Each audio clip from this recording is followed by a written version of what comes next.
Right here, down. Protect your out. We put the work in. Let's finish. Come on, man. Let's do this. Family, I'll do 1, 2, 3. You see, we dream chase, cause that's all we was given to start with. Then we realized the dream was obtainable. Now look at us.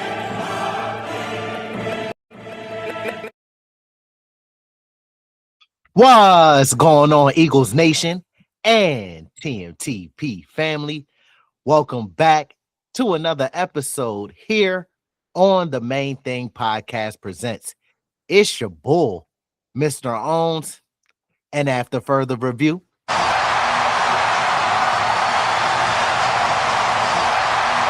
the call stands. I'm still official with no stripes. What's happening? What's going on, man? It's your man, Big Huss, the one you trust, bringing you all your Philadelphia Eagles latest. Now, look, man, we got to dive into one of the most wildest, most confusing, most frustrating games of the Eagles. From the Eagles this season. Excuse me. We got some positive, but it's a lot of bad, right? Bad.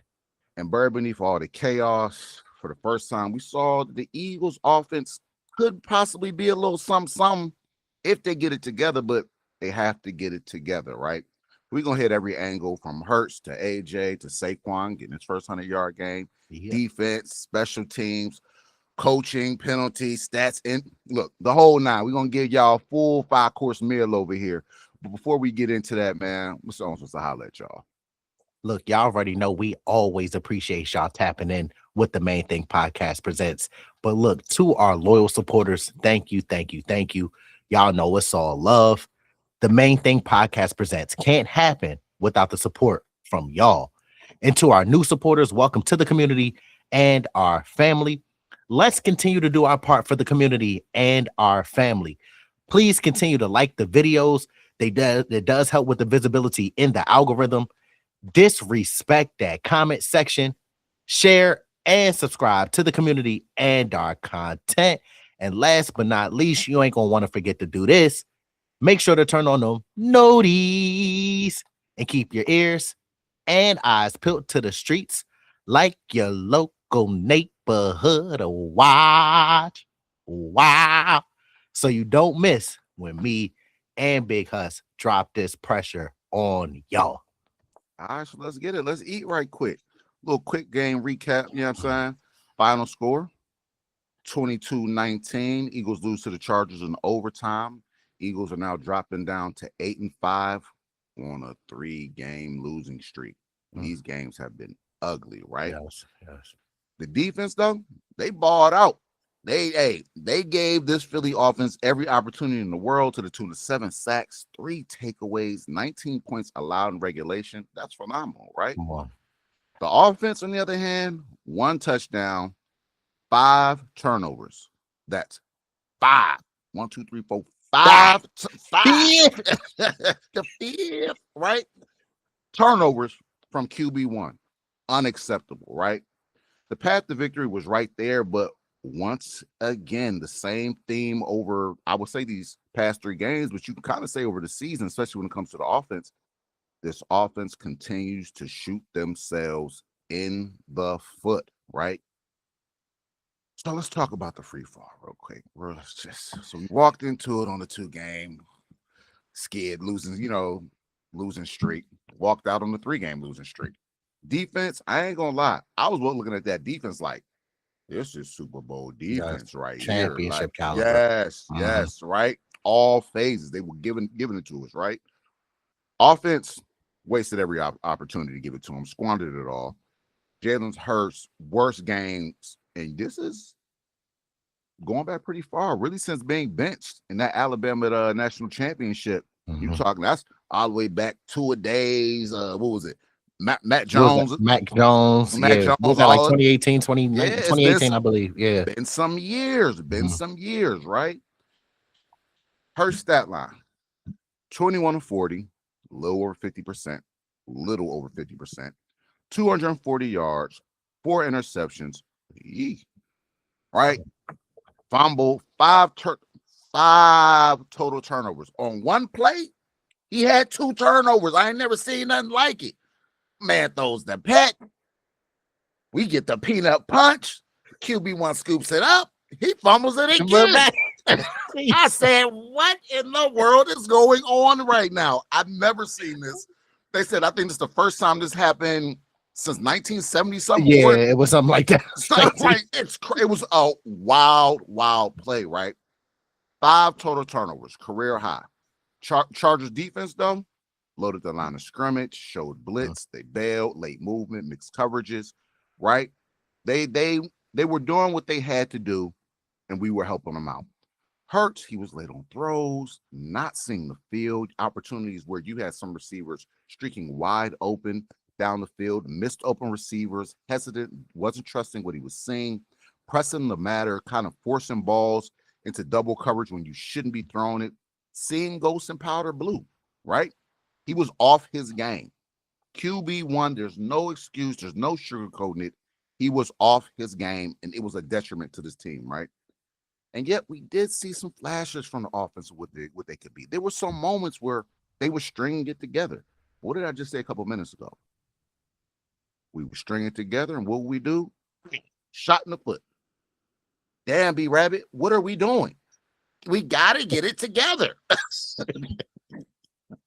It's so crazy because when you said free fall, the first thing that popped in my head was that song. I'm free falling.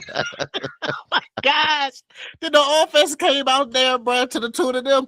I'm sitting there like on Grand Theft Auto. Always ask, here we go again. Oh, what is this? I don't know. But look, man, that was arguably one of QB1's worst games that we have ever seen, with him being here with the Philadelphia Eagles, man. But look, with all that mess going on, all that chaos that we have right there, we do have some good coming out from this Monday Night Chargers game. As Big Huss alluded to earlier, the defense was outstanding. Yes. They were Super Bowl level championship caliber defense. All right, man. Byron Young, who had to fill in for Bread Man, had 8 tackles, 1.5 sacks, and a fumble recovery. Jordan Davis, look, pay that man, okay? He deserves a contract after the year he has put in for this 2025 campaign. He had 6 tackles, 1.5 sacks, 2 tackles for a loss. That was a career best game for Jordan Davis, man. Like I said, how are we going to have to open up that checkbook here soon for Jordan Davis, because he is a cog and a foundational piece on this defense. Jalen Hunt, man, he keeps getting better and better and better. He had 2.5 sacks and 8 tackles. All right. Reed, he showed up, man. Half of the exciting whites. He had 8 tackles, 6 solo, and a huge tackle for loss. All right. Zach Billboard Bond, he redeemed himself from that game against the Bears. Man, he had multiple impact plays, ladies and gentlemen, boys and girls of all ages, including a big sack on Justin Herbert. Even Adoree Jackson said, look, it ain't no fun unless we all get some. He tagged himself in. He had an INT before halftime. And then Bull Vidal, it was looking good. He was looking good, especially even on the first drive. Yep. I think they tried to run a slant or an out route or it was something. He was on Keenan Allen. Nah, ain't none of that, old head. We ain't having none of that. I'm an old head, but you an old head too. Yeah. Nursing home crime, all right? You feel me? You see what I'm saying? But Adoree was looking good. Vidal tried to do some corny stuff. He got a little frustrated and obviously slammed Adoree down, warranting a penalty. But great play from Adoree Jackson. Jalen Phillips continues to state his case for why he should remain a Philadelphia Eagle after this 2025 season. He was blowing up multiple runs. He was hitting Marion Hampton crazy. He was hitting Kamani Badell crazy. Even when Justin Herbert tried to get a little freaky with the run, he was hitting him as well. Now, one thing I did see from Jalen Phillips, he had an amazing game, but he was killing me when he wasn't keeping contained. He was not keeping contained. He crashed down hard. That's what we always say here on our content, on our channel, because where with the RPOs, with the quarterback design runs, you have to keep the defensive end honest. And that's what happened. He just kept crashing down, not keeping contained, and alluded to some big runs by Justin Herbert. But overall, Jalen Phillips continues to elevate his stock and why he should be here with the Philadelphia Eagles. Now, look, Vic Godfather Fangio, y'all already know what time it was. His group, all right, held Justin Herbert to 19 points in regulation, as Big has mentioned earlier. That is fantastic, ladies and gentlemen, boys and girls of all ages, especially with all the weapons that the Los Angeles Chargers have. Fangio comes in with a game plan and he executes his game plan at a high level. He makes good quarterbacks, great quarterbacks, and great schemes look pedestrian. That's one thing that I do love about Vic Fangio, man. Look, and I gotta before you can say, and I gotta shout out Nakobe Dean, bro. Nakobe Dean is playing fantastic football since his return. Yes, he is arguably the best blitzing linebacker in the league, bar none. He is blowing running backs up on a week-to-week basis. I've never seen anybody do it the way he's doing it right now. Like he's playing so good, ladies and gentlemen. I don't know if y'all are realizing it, that Jahad Campbell, he's not even getting the amount of snaps that he was previously getting prior to Nakobe returning. Nakobe is playing at a Pro Bowl level, and we got to give him some love for real. He's a dog. We got to give him his flowers. Great point, because like when they say I will run through a brick wall for a coach, dog.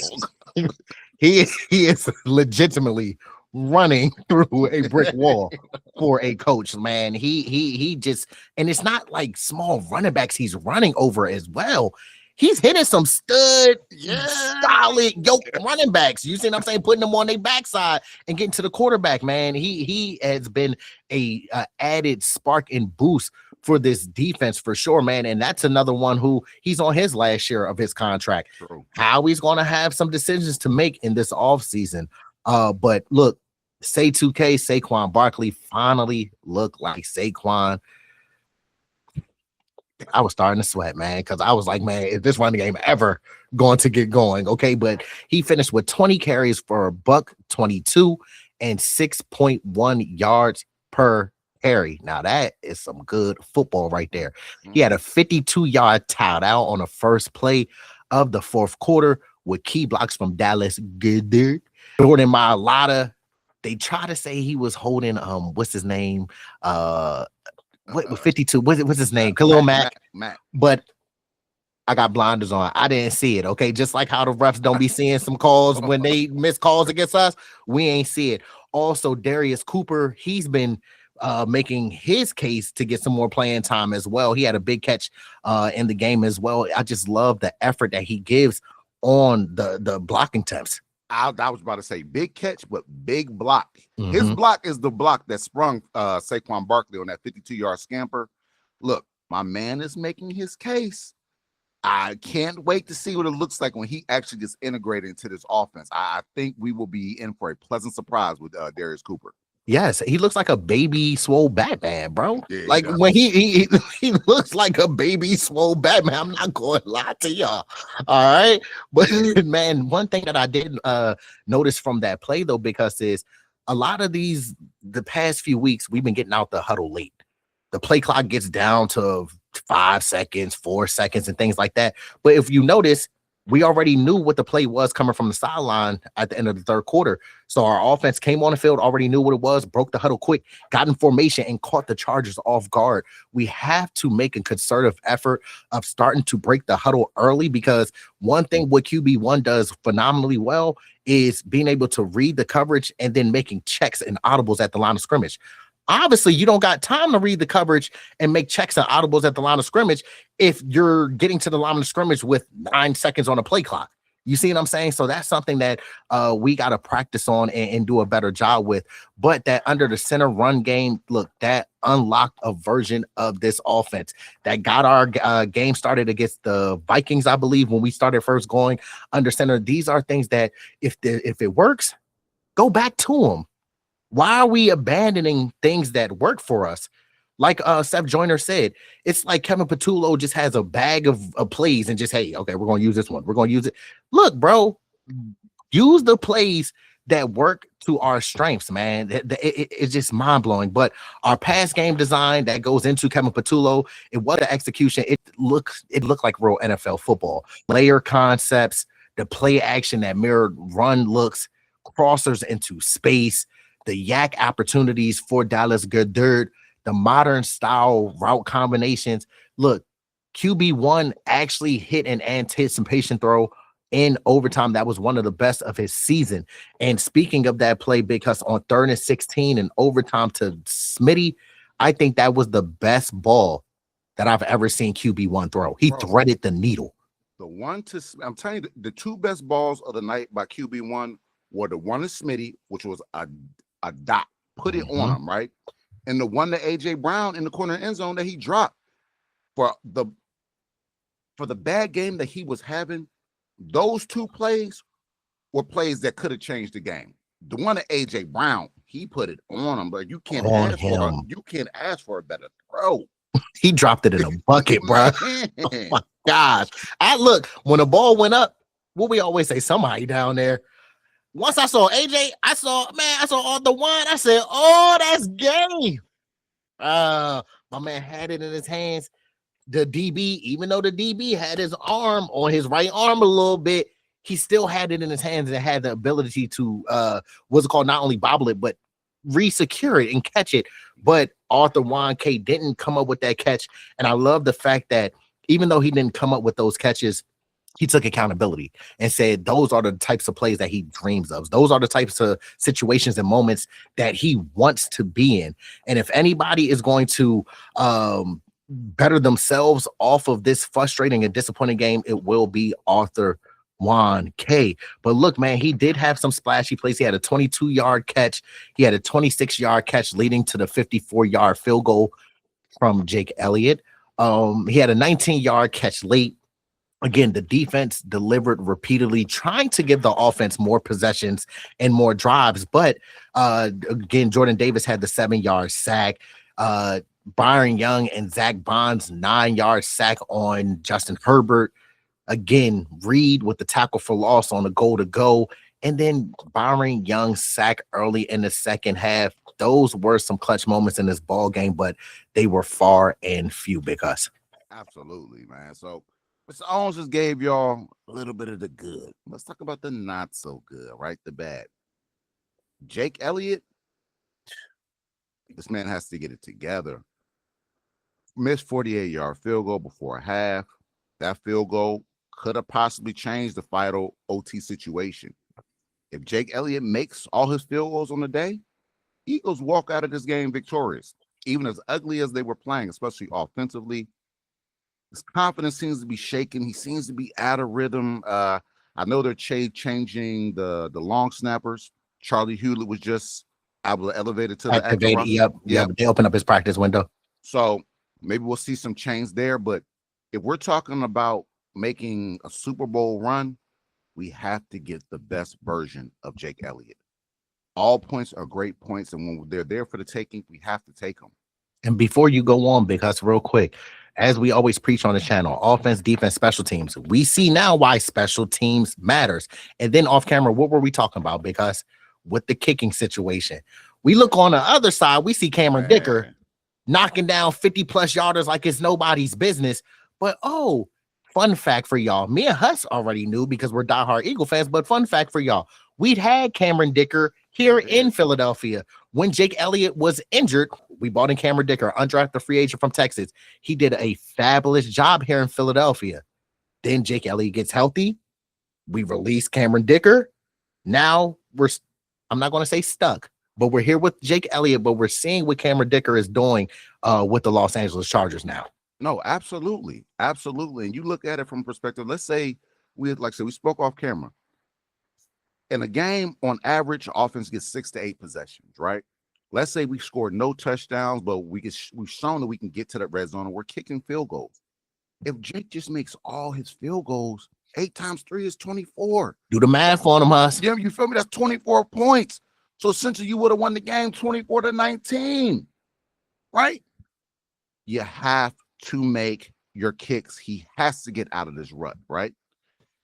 Offensive line injuries and penalties. Lander Dickerson continues to battle injuries. He limped off and eventually came back. This man has been a soldier all season long, man. Tough guy. We got to get healthy up front, though, right? Tyler Steen, he's had some good moments, but he's had some bad moments, man. Call for a holding call in a crucial time to kind of put us behind the sticks. We have Cam Jurgens, who was also hit with a holding call, wipes out a huge Hurts scramble. We have to clean it up. The penalties are killing us. You can't have bad offensive play and penalties and think you're going to win. You're starting behind the sticks and you're not doing yourself any favors. What are you doing? Help this up out a little bit. And then on top, right, then the cherry on top, 5 turnovers. Do you really expect to come out victorious playing like this? You can't. The Eagles know what it takes to win a Super Bowl. And playing like this up front is not it. A.J. Brown had 100 yards on the day, right? Clamoring for the ball, but he had some key drops in this game. And look, if you're going to be heeing and hawing, hey, I'm the man, we got to get it together, I'm Mr. Clutch, then when your number is called, you got to be clutch, big fella. Got to. Right? First play of the game, right through his hands. Later in the game, Hurts put it on him, and right, I ain't going to lie. A.J. Brown, he was going to get smacked, and he made a business decision. Made a business decision that turned into a turnover. Right? Hey, you know you're going to get hit. Just catch the ball. Catch it anyway. Just catch the ball. You know what I'm saying? You are one of ones, right? 1K always open. Bro, make them plays, bro. Later, we just spoke on it. This play could have sealed the game. QB1 was having a terrible game. 5 turnovers, right? But he dropped a dime to A.J. Brown in the corner of the end zone, hit him right in his hands. The DB made a play, but we've seen A.J. Brown make those catches 1,000 times. Mm-hmm. You got to make the plays. This game just offensively, we couldn't get right. As far as much good as we saw, there was just a lot of bad. And once again, the bad's not coming just from your complimentary players. It's coming from the stars. It's a little alarming, right? Opening drive stall, looking good early. Okay, got a little rhythm. The conservative dink and dunk, I hate it. Then there's a 9-yard sack on the 3rd and 4. Bro, we can't build rhythm. And then once we start two-stepping and doing our thing, we start fumbling. Our feet get tangled up. We shoot ourselves in the foot. It looks good, and then we stall out. We have to learn to finish these drives. Finish them. If you're driving, punch it in. We have to get out of our own way, and that starts with the OC all the way on down when it comes to offense. The Eagles' offense right now is holding the Eagles' offense back. I'm not even looking at the opponent anymore. Mm-hmm. They have to look themselves in the mirror and truly tighten up. Mm-hmm. Yeah, the rhythm, the timing, and it's no consistency on that offensive side of the football, bro, at all. And we can point our fingers at QB1. We can point our fingers at Kevin Patullo. We can point our fingers at Arthur Juan, Nick Sirianni. The list goes on. It's the collective. But it's a collective, bro. They all got to look themselves in the mirror and be better. And they know that, man. And now we got to go back. Look, y'all know how much we love QB1 on this channel. We ride for QB1. And it's crazy because I've been seeing on some social media sites where they're calling to bench QB1 for Tanner McKee. These dumb new Eagle fans, and I'm gonna call y'all out because Eagle fans, I don't understand where a guy brings us to 2 Super Bowls in 3 years and you're talking about benching him. I don't get it.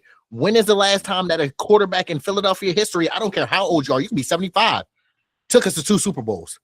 Right. Stop talking nonsense. It's these new bandwagon fans that haven't had any adversity. We've gone through 4 and 12 seasons. We've gone through a lot with the Philadelphia Eagles, man. Don't start turning y'all back on it now because last year when everything was good, everybody, go Birds, all this. Now, when it starts to get hard, now y'all want to start turning y'all back and throw people under the bus. Let's cut that out right now. But QB1, again, the 5 turnovers. He had the 4 INTs. I thought I was about to catch one out there for real, and I wasn't even in LA. 2 of them was tipped. You alluded to one with it hit off of Arthur Juan's hand. And then have you noticed too, the last one that was tipped, the one in overtime where he was trying to fit it into Jahan Dotson, the biggest moments of the game where we needed He don't go to Jahan in the first, second, or third quarter, but then he'll go to him in the fourth, and it's always a turnover. I don't know if that's the best decision to go with, bro. I don't. But look, man, 3 were completely on him. We know that, all right? The root of the problem is QB1 is not trusting his reads. He's not trusting his reads and what he's seeing. He sometimes bails out the pocket too early, and sometimes the easiest play is just the check down, the dink and dunk. Even though it is conservative and it's boring football, it moves the chains forward. It gets you positive yards, all right? Stop forcing throws. When it's not there, throw it out of bounds. Throw it at the feet of receivers, something, but do not force throws because that turns into bigger issues. Overreacting from too safe because the Eagles offensive coaching staff has been holding him to now hero ball where he feels like he has to do everything. Prime example on the first play when the ball got hit out of his hand, just fall on it. You made a play worse than what it needed to be. If you just fell on it, we still weren't in position to kick a field goal. Not seeing the open receivers. On the one play where it did hit off of Arthur Wan's hand, he had Smitty coming right on the backside in the middle of the field. You got to be able to see the field. You got to be able to understand the coverages and make the right read. Now, predictable play concepts. This comes from Kevin Patullo. The hitch route interception, all right? The defense recognized the formation. It was plain and simple. We run the most hitch routes in the National Football League by a wide margin, okay? They recognize the timing. They recognize the route. Great defenders study film. They get paid to study film. You're going to start noticing that. If they run a lot of hitch, I'm going to be aggressive. I'm going to play closer. I might not play 1 by 7. I might play 5 yards off because if I know that you're running a hitch, I'll take 1 step, come up. Where are double moves if you know that we run a lot of hitches? It's the simple things. This offense is too stale and it's too readable and predictable. This is the reason, hence why we're stuck in the mud. We can't get drives and things going. We can't extend drives. We have to be better, okay? We have the worst screens in the NFL. I just get so frustrated with these screens because it's zero motion. There's no misdirection on the offensive side of the ball. They're slow developing, and the defense jumps it before the ball is even thrown to the screen receiver, okay? The interception in overtime, as we talked about, the RPO that should have been ran. We always say it. When you're supposed to throw it, you pass it. I mean, you run it. When you're supposed to run it, you pass it. It's backwards. QB1 panicked, drifted backwards because of the pressure that was coming from the Chargers D-line. He forced a Hail Mary prayer throw, and that is desperation football at its finest, and the Chargers made a big boy play. Tony Jefferson, heads up, awareness on the sideline, reached back, got both his feet secured, and ended the game and called ball game.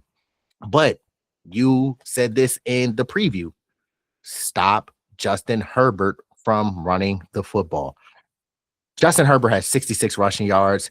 He broke their back on a 12-yard run on the first play in overtime, ladies and gentlemen, boys and girls of all ages. The discipline, it vanished. We don't know where the contain went. And that's something that we got to work on with the defensive side. But the penalties that killed the drives, again, you can't win with penalties, okay? Jordan Mailata holding inside the 5. Moro Jomo's leverage penalty when he jumped and held the blocker's shoulder pad and jumped up. Even though we didn't give up points on that. No, matter of fact, I think we only gave up 3, I believe. It's boneheaded. Those are decisions that we do not need.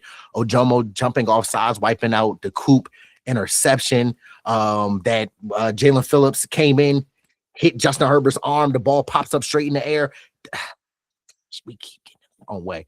Cam Jurgens penalty in overtime. The Chargers' first drive, ladies and gentlemen, boys and girls of all ages, it had 80 yards, only 1 third down. And Vidal, he had that 60-yard screen, which was the longest of his career. But other than that, the defense kept the Chargers' offense in check for the majority of the night. The defense, flat out, the defense came out and did exactly what they were supposed to do. We talked about attacking that hand. You constantly seen defenders punching at the hand of Herbert. Trying to get that ball out, right? They did what they were supposed to do. It's just they weren't getting any help from the brethren on the other side, right? Now we talked about special teams. Jake Elliott has been struggling these past few weeks. Missed field goal before half. The momentum killers you just spoke on, the leverage penalty on the field goal block attempt, which has been in for forever. So, Moro Jomo, come on, bro, tighten up for real. Mhm. Return game was somewhat quiet, even though, hey, your boy Covey, as far as the punt Trying return, to get he loose. was trying to get busy in that joint for real. I was like, he might break one of this game. I ain't gonna hold you. He They was missed one of right them there. Jones too, where Bro. they yanked on the kickoff. And Or no, that was a punt when they it was a punt. mhm. The daggum ref is 10, 15 yards behind him. When you're behind the return man and you see his helmet go back and look at you, more than likely he's getting his head turned around and ripped backwards. No call, right? We're not watching The Exorcist, bro. The head's not turning, but we It's none of that. It's none of that. No call. What do we expect, though, right? The field position battle lost more than one.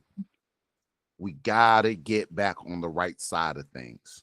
The only outstanding phase of the game was the defense. Offense struggled. Special teams outside of the punt return game struggled. We got to get back to winning in all three phases. Then you want to talk about some of the injuries real quick. We spoke on Landon. Bro, he's been thugging it out all year long. Knee, back, wrist, ankle, whatever it is. My man's been held the game with duct tape and bubble gum. My neck. He's been effed up, but he's been thugging it out, man. So I tip my hat to him for truly. Mm-hmm. The Chargers game was physical, especially on the inside. We talk about it be one in the trenches, one or lost in the trenches, and you saw that during this game.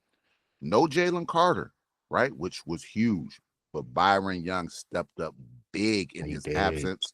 Sack, fumble recovery. My man was stuffing runs. He was very active on that front four for Philadelphia, monitoring the O-line closely. Look, affects the run game identity. We're trying to establish the run, but it's hard to establish the run when you're having a mismatched pieces because folks are going down, whether it be injury or whatever the case may be. But we got to get back to finding our identity. And for years, our identity on offense has been pounding the ball. So I was glad that we saw that in this game. Saquon, he doing his thing. Jalen getting a couple scrambles, but we have to consistently find that on a week-to-week basis. It can't be one game out of 17 or whatever the case may be. We got to really dig into that, get under center, and really get back to our roots. Mm-hmm. And I feel like really quickly where the run game lacks is the inside push. I don't feel with, as you just mentioned, with Landon Dickerson being banged up all season, he's not getting his initial ideal powerful push. Then we all know that Tyler Steen is better in pass pro than he is in run blocking. That's where we miss Mekhi Becton with the run blocking because he can be a motor and just go downhill and get people out the way. So that's what I think is also lacking as well. But now part of that also is, though, talking about the running inside, bro, I'm watching the game. There's 9 folks at the line of scrimmage. They're expecting us to run on the inside. Why not hit the edges? You saw when we hit the edges, Saquon was breaking 10 yards, 15 yards to the tune of a 52-yard house call. Mm-hmm. You have to see what the defense is giving. If they're low in the middle, hit the edges. Also, what would help the run game, how about we stop running it on first down? Instead of running it on first down, how about we come out and throw it on first down, right? And then maybe run it on second. Switch it up. Help them out a little bit. That's the game plan for the past, I don't know how many weeks. We're going to run on first down. Everybody knows it's a run on first down. My gosh, man. You make a very valid point because it's, I don't know. Well, where this team really stands, what's the big picture for us here with the Philadelphia Eagles? So now, again, the Eagles are 8-5, as Huss said earlier in this video. We still control our own destiny in the NFC East, all right? Be the first with back-to-back since 2004. Now, our remaining schedules, includes the Raiders at the Commanders, at the Bills, and then the Commanders again to finish out the season. We can still win the division if they handle business. Keyword, handle business. Okay. Now, but let's be real. Right now, this offense is not looking like championship caliber offense. And if we keep playing how we are on offense, yeah, we can say, oh, we got the Raiders this week. This can be a get right game. The Raiders can beat us. This is the NFL, and anybody can be beat at any given time. All right. We got to control what we can control and make sure that we finish out this season strong and head into the postseason with a positive note, not a negative note. We got to head into it with a positive note because we all know that in the playoffs, it resets. Everybody is 0-0, and it's win or go home. Now, look, the ironic silver lining, crazy part. This is the worst offensive execution of the season. Look, by far. But maybe the best offensive design that we've seen, the under center run games, they were working. We got to continue to do that. The play action, when you're running successfully, it works. The layered concepts, they were working. The fine reads were working. We saw the blueprint. We saw what the identity could be. If we can honestly get it going. The vision is there. We have to commit to it. And that's everybody. All 11 guys on offense, the OC position, everybody has to commit to this identity, right? Now, what must change? The shotguns and pistol formations running out of that, let's get out of that. The predictable hitches, as Mr. Owen said, we run the most hitches in the league. I'm sick of hitches. No more hitches, right? DBs are sitting on them now. Kill the wide receiver screens. Let's get back to the running back screens. That we were known for the running back screens for a long while when Andy Reid was here. Westbrook, one of the best screen running backs in the league, right? Ever, right in the history of the league. Ride the under center identity. It gives the defense something different to look at and trust the run. But as I just stated, we're going to run it. Let's get away from running on first down. I think the league knows that we like to run on first down now. Let's get ahead of the sticks. What ends up happening is you run on first down, now you're in 2nd and 13. You're in a known passing situation. Defense gets to sit back and do what they do. But if you pass it on first down, and let's say you only pick up 5 yards, it's manageable. Now you can do that Saquon runner, that Tank Bigsby runner, that design QB run, and you might pick up that first down. It just switches up. It makes the defense hesitate just a bit. Give Hurts simpler, defined reads. Let's not overcomplicate it. We don't have to make the game bigger than what it is. It doesn't have to be high school simple, but it doesn't have to be overcomplicated either, right? Protect Hurts from himself. Hurts, if you let him, he will play hero ball. That's just, he feels he can make any play, and I'm Mr. Clutch. And to a certain degree, I'm with him. Right? He's a winner. Yeah, he's a winner. I'm with him on that one.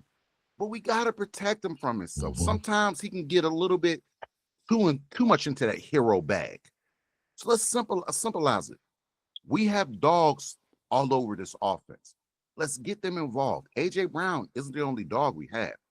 You got Smitty, who came up with some real big clutch plays in that game, and he didn't have half the targets that A.J. had. You had Goddard. Hit Goddard.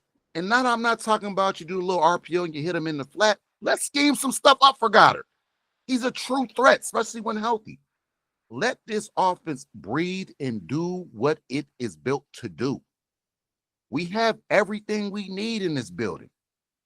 We just got to help ourselves out. Call the game a little bit differently. I like the scheme. It's the sequence. Put it together a little better.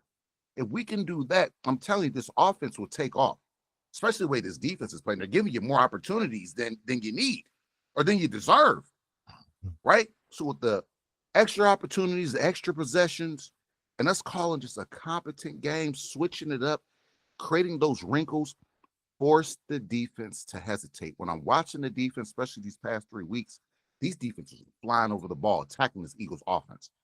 There's nothing slowing them down. Like, maybe I shouldn't do that. Maybe just kind of just sitting. You need to slow the defensive down, and then you'll start breaking those big plays, whether it be run, the pass game, whatever the case may be. Mm-hmm.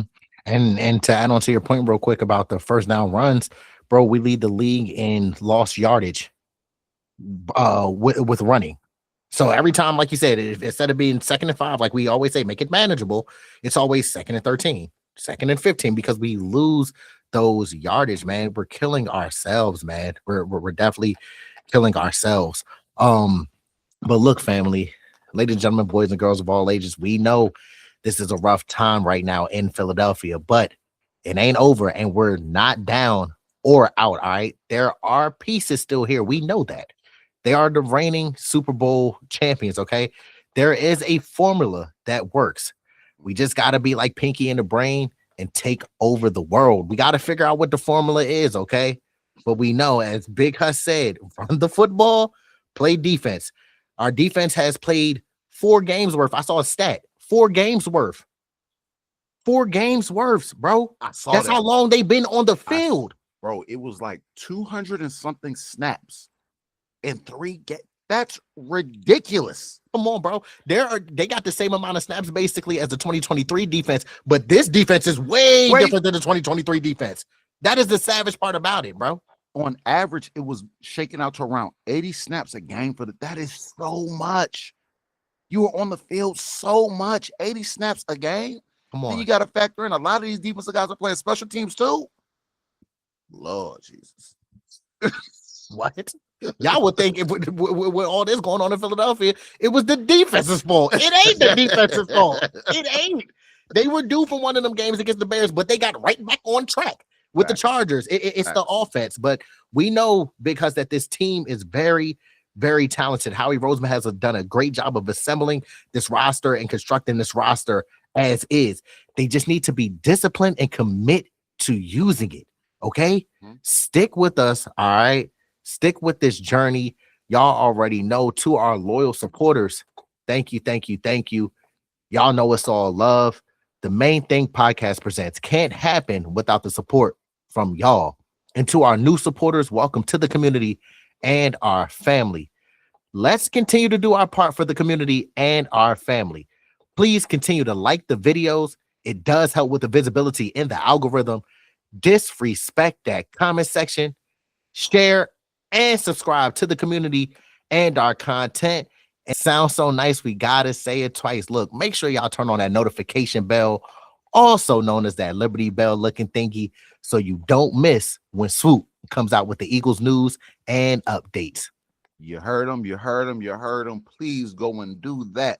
Continue to support the channel. Continue to support your birds, even when it's rough. Things will get better, right? But I hope everyone's having a great week, staying warm, and you got blizzards happening all over the country right now. So stay safe. Yeah, stay warm. More videos to come. Man, you know, me and Mr. Owens give it up to y'all, man. So stay locked in. And if you don't know, I go by Big Husk. And I go by Mr. Owens.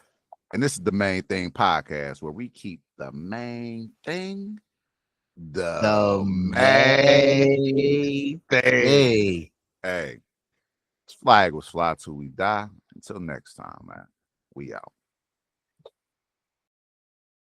It was I was gonna make a lot of money doing what I wanted to do. I went after it, and it was a struggle to achieve it. But you know what?